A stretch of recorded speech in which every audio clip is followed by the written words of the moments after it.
कालचा दिवस आमच्यासाठी खूप खास होता. मी, श्रीशा आणि तिची मावशी आम्ही एकत्र फिरायला निघालो होतो. आम्ही आलो होतो एका अशा बागेत जिथे हिरवळ आहे, शांतता आहे आणि आपल्या महाराष्ट्राच्या इतिहासाची आठवण करून देणाऱ्या खुणा आहेत. इथे छत्रपती शिवाजी महाराजांचे पुतळे आहेत, किल्ल्यांची माहिती दिलेली आहे आणि त्यांनी केलेल्या महान कार्याची ओळख करून देणाऱ्या गोष्टी आहेत. इथे आल्यानंतर आम्हाला खूप फ्रेश वाटलं. तिथे चारही बाजूंनी हिरवळ पसरली होती, स्वच्छ हवा आणि एक वेगळं शांत वातावरण होतं. इथे आल्यानंतर रोजच्या गडबडीपासून थोडा विरंगुळा, वेगळा, शांत असा वेळ मिळाला. तर आम्ही निघाल्यानंतर श्रीशा थोडी कन्फ्यूज होती. तिला माहिती नव्हतं की तिला आम्ही काहीतरी नवीन दाखवण्यासाठी घेऊन जात आहोत. तर तिच्या चेहऱ्यावरचे एक्सप्रेशन असे काहीसे होते की आपण कुठे चाललेलो आहोत, काय चाललेलं आहे. आणि आम्ही ह्या ठिकाणी पहिल्यांदाच गेलो होतो. तर इथे एंट्री केल्यानंतर हे सगळ्यात आधी असं मोठं महाद्वार आहे आणि इथे मावळे उभे केलेले आहेत. जणू काय ते खरेच वाटत आहेत. तर आतमध्ये आल्यानंतर आम्ही सर्वात आधी पाहिलं तर शिवाजी महाराजांच्या मोठ्या पुतळ्याचं काम सुरू होतं. आणि आतमध्ये इथे गेल्यानंतर शिवाजी महाराजांची अशी भव्य दिव्य मूर्ती होती.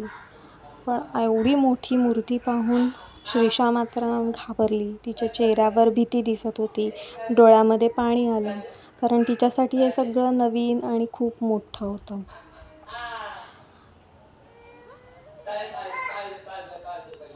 इथे खूप सारी फुलं आणि हिरवळ होती.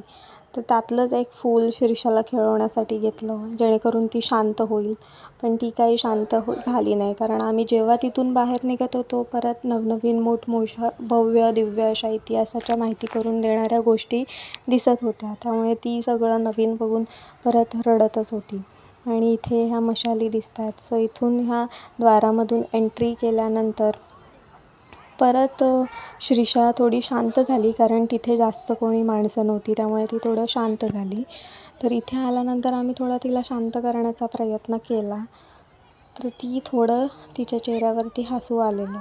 तिला थोडंफार खेळवण्याचा प्रयत्न केला.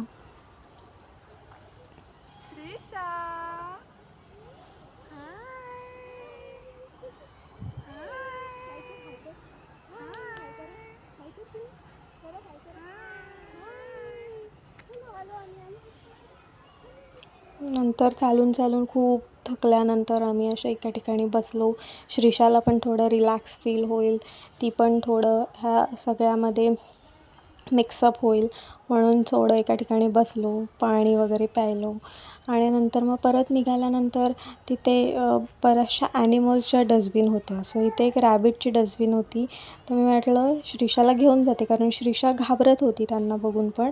सो श्रीशाला तिथे नेलं त्याच्याकडे आणि त्याला टच करावं सांगते, तर श्रीशा त्याला बघून पण रडायला लागली. मी तिला टच करून दाखवते की अरे बाबा तो काही नाही करत आहे, तरी पण ती घाबरतच होती.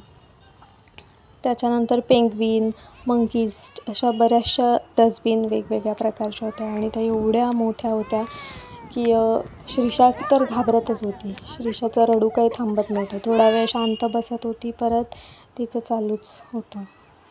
सो त्याच्यानंतर परत आम्ही पुढे आल्यानंतर एका ठिकाणी बसलो. अशी खूप मोठी ही बाग होती आणि खूप छान वाटलं. आपल्या रोजच्या गडबडीतून थोडा वेगळा वेळ मिळाला. आणि श्रीशा तिथे छोटंसं गार्डन होतं, जिथे लहान मुलं खेळू शकतात.